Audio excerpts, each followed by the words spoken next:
दोस्तों नमस्कार, स्वागत है आपका बड़ी खबर बड़े खुलासे में। दोस्तों मैंने जो आपको अब से एक सप्ताह पहले एक केजरीवाल के बारे में जो खबर बताई थी कि केजरीवाल पंजाब के द्वारा यानी पंजाब के कोटे से राज्यसभा के सदस्य के लिए चुने जा सकते हैं, और मैंने आपको वो नाम भी बताया था कि कौन वो सदस्य है पंजाब का, संजीव अरोड़ा। वो इस्तीफा देंगे और ये भी बताया था कि कब इस्तीफा देंगे। अब खुद आम आदमी पार्टी के राज्यसभा के सदस्य संजीव अरोड़ा ने एक इंटरव्यू में ये खुद स्वीकार कर लिया है, और वो ये कह रहे हैं कि यदि ये चुनाव में मैं जीत जाता हूं, जो वो उपचुनाव लड़ रहे हैं लुधियाना वेस्ट से, उन्होंने कहा कि उसके 14 दिन के बाद मैं ये फैसला करूंगा।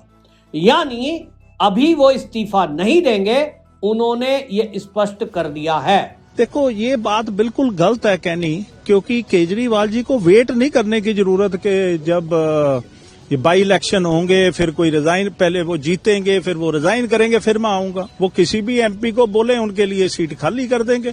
कोई मैं अकेला एमपी तो हूं नहीं, 7 एमपी हैं, तो 7 में से आपको क्या लगता है कौन मना करेगा? आप खुद सारे एमपीओं को पूछ लो जाके।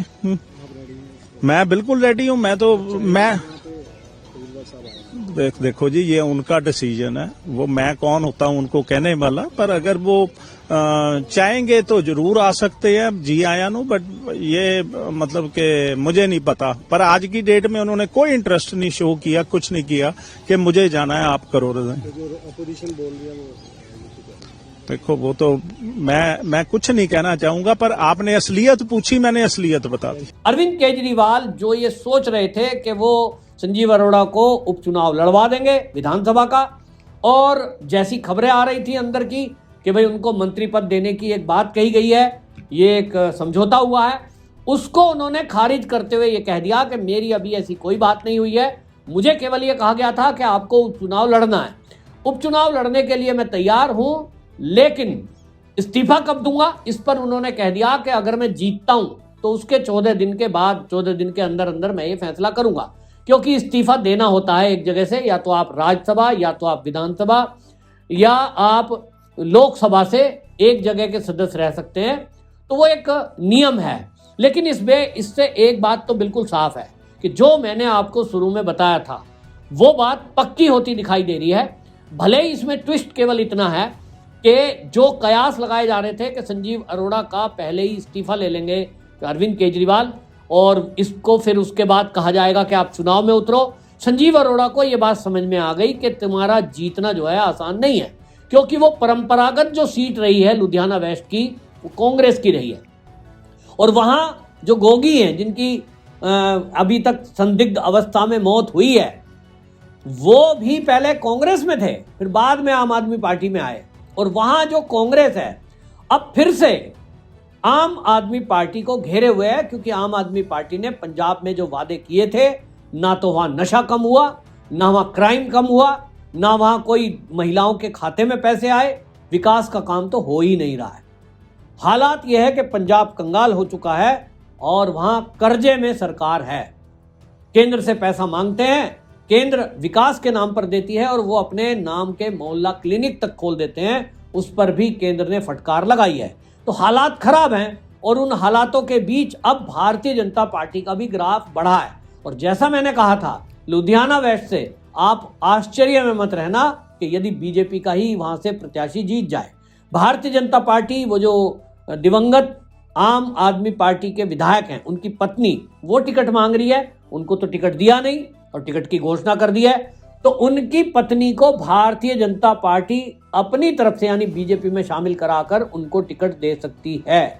अब वो कांग्रेस में जाएंगी तो कांग्रेस से टिकट मिलेगा, लेकिन अगर वो बीजेपी में आने का मन बनाती है उनकी पत्नी, तो बीजेपी से भी टिकट उनको मिल सकता है, ऐसी मेरे पास खबर आ रही है।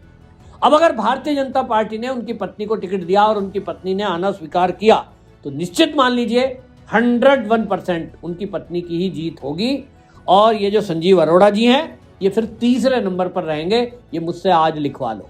लेकिन संजीव अरोड़ा ऐसी बातें कर रहे हैं जिस पर कोई यकीन नहीं कर सकता। वो ये कह रहे हैं कि केजरीवाल के लिए मैंने क्या, ये इस्तीफे की बात है, 7 सांसद हैं हम, तो 7 के 7 दे सकते हैं। भला उनसे पूछे कि यदि 7 सांसद और 7 सांसद इस्तीफा देने के लिए तैयार हैं केजरीवाल के लिए, तब फिर केजरीवाल को क्या जरूरत पड़ी है कि अभी तक वो राज्यसभा में नहीं गए? आपको क्यों चुनाव लड़वा रहे हैं? इसकी क्या जरूरत थी? क्या अभी तक मुझे बताएं, स्वाति मालीवाल इस्तीफा दे देगी केजरीवाल के लिए? उत्तर है नहीं। इसका मतलब संजीव अरोड़ा मीडिया को झूठ बोलकर बरगलाने की कोशिश कर रहे हैं। मुझे बताइए, राघव चड्ढा इस्तीफा दे देंगे? उत्तर है नहीं। हरभजन इस्तीफा देगा? नहीं। फिर कौन देगा? संजय? भाई संजय सिंह दे देगा क्या? तो किस तरह की बात संजीव अरोड़ा कर रहे हैं? ये सोच रहे हैं कि जनता मूर्ख है और इनकी बातों में आ जाएगी। संजीव अरोड़ा जी, आप इस्तीफा आप भी नहीं दे रहे हो और आप भी ये कह रहे हो कि मैं चुनाव में जीता तब बात करूंगा।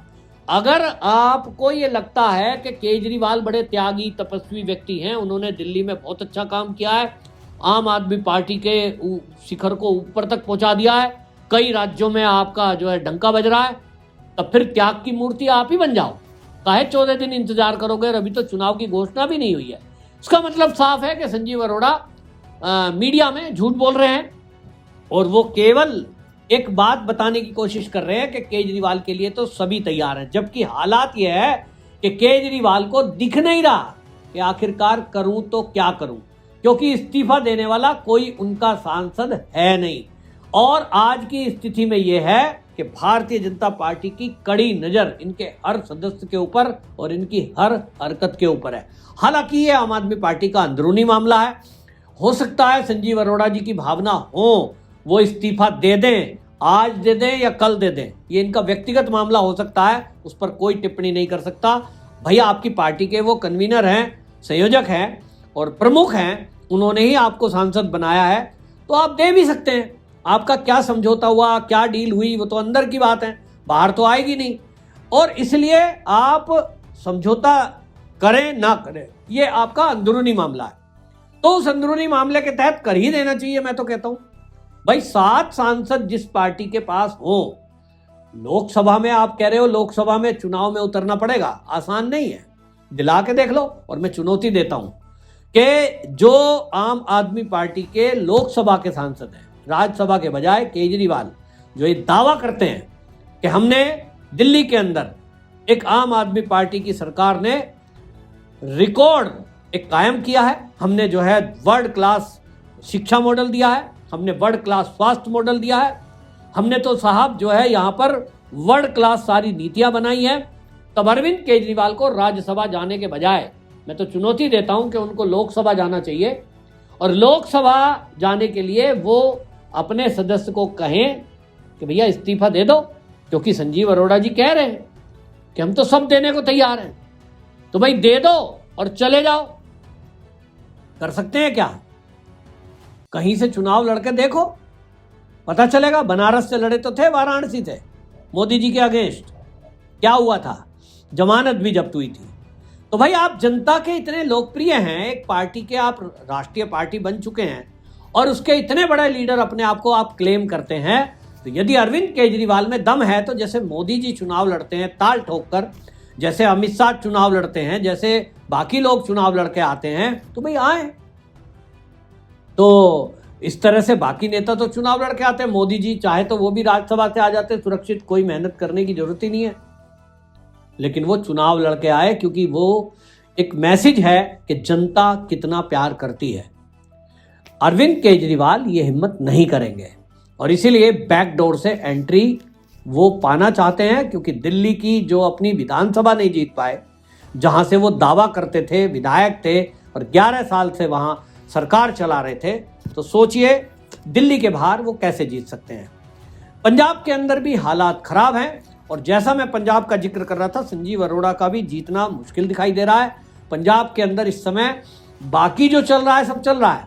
मोहल्ला क्लिनिक भी अब बदल गए हैं, मोहल्ला क्लिनिक का भी नाम अब हटा दिया गया है, उसका आयुष्मान आरोग्य केंद्र नाम रखना पड़ा है, क्योंकि केंद्र के पैसे से ये मोहल्ला क्लिनिक बन रहे थे, लेकिन ये वाहवाही और पीठ थपथपा रहे थे अपनी, जैसी इनकी पुरानी आदत है। नेशनल हेल्थ मिशन फंड से ये मोहल्ला क्लिनिक बन रहे थे, लेकिन सारा विज्ञापन आम आदमी पार्टी अरविंद केजरीवाल की फोटो लगा करके पहले भगवंत मान साथ में लगाते थे, ऑब्जेक्शन हुआ तो केजरीवाल की फोटो हटी, अब भगवंत मान की फोटो के साथ वो प्रचारित हो रहा है। लेकिन अब आप देख सकते हैं पंजाब में मोहल्ला क्लिनिक का नाम भी हट गया है, अब वो आयुष्मान आरोग्य केंद्र हो गए हैं, क्योंकि मामला वो केंद्र का है। और इसीलिए पंजाब के लोगों को अब समझ में आ रहा है कि ये जो पंजाब की सरकार है, इन्होंने यहां पर जब से आए हैं केवल झूठे वादे किए हैं, भ्रष्टाचार किया है, और इनका भी खुलासा तभी हो सकता है जैसे दिल्ली में सरकार बदली तो भारतीय जनता पार्टी की सरकार आई तो सीएजी की रिपोर्ट आई तो घोटाले का खुलासा हो रहा है। अब पंजाब में भी मैं तो कांग्रेस को कहूंगा कि वो इस मामले में इन पर दबाव बनाए और भगवंत मान सीएजी की रिपोर्ट को सदन के पटल पर रखे। जब तक ये सीएजी की रिपोर्ट पंजाब में सामने नहीं आती, वहां के भी घोटालों का खुलासा नहीं होगा। ऐसा दिखाई दे रहा है कि अब तो आम आदमी पार्टी का नाम उघाई पार्टी रख देना चाहिए, क्योंकि इनको लगता है कि जिस भी मंत्रालय में जहां भी ये हैं केवल उघाई करने के लिए हैं, ऐसा दिल्ली से प्रतीत हो रहा है। दिल्ली में जिस तरह के घोटालों के खुलासे हो रहे हैं, कोई मंत्रालय ऐसा बचता नहीं दिखाई दे रहा जहां भ्रष्टाचार ना हुआ हो। तो फिर पंजाब में क्या गारंटी है कि इन्होंने मंत्रालयों में घोटाले ना किए? इसकी जांच होनी चाहिए, और जांच के लिए इनका सत्ता से बाहर होना पहले जरूरी है। ईडी सीबीआई कितनी जांच करेगी? तो जनता को यह समझना होगा, और जनता धीरे धीरे ये समझ रही है। और इसीलिए ये संजीव अरोड़ा लुधियाना से इनका जीतना मुझे असंभव दिखाई दे रहा है। आप में से यदि कोई दर्शक पंजाब के हैं, या आप में से कोई आम आदमी पार्टी के दिल्ली के इस राज शासन को देख रहे हैं, और आप यदि आम आदमी पार्टी के वादों को देख रहे हैं, तो आप अपनी राय कमेंट बॉक्स में जरूर बताएं। और आप बताएं क्या जो संजीव अरोड़ा बोल रहे हैं कि इनके सातों के सातों सांसद केजरीवाल के लिए इस्तीफा दे सकते हैं, आपको लगता है कि ऐसा हो सकता है? एक नाम तो मैं ही बता रहा हूं कि कम से कम स्वाति मालीवाल तो पक्का है कि इस्तीफा नहीं देगी। तब फिर ये झूठ क्यों बोल रहे हैं? इसका क्या कारण हो सकता है? कमेंट बॉक्स में बताएं, वीडियो को शेयर करें। वंदे मातरम।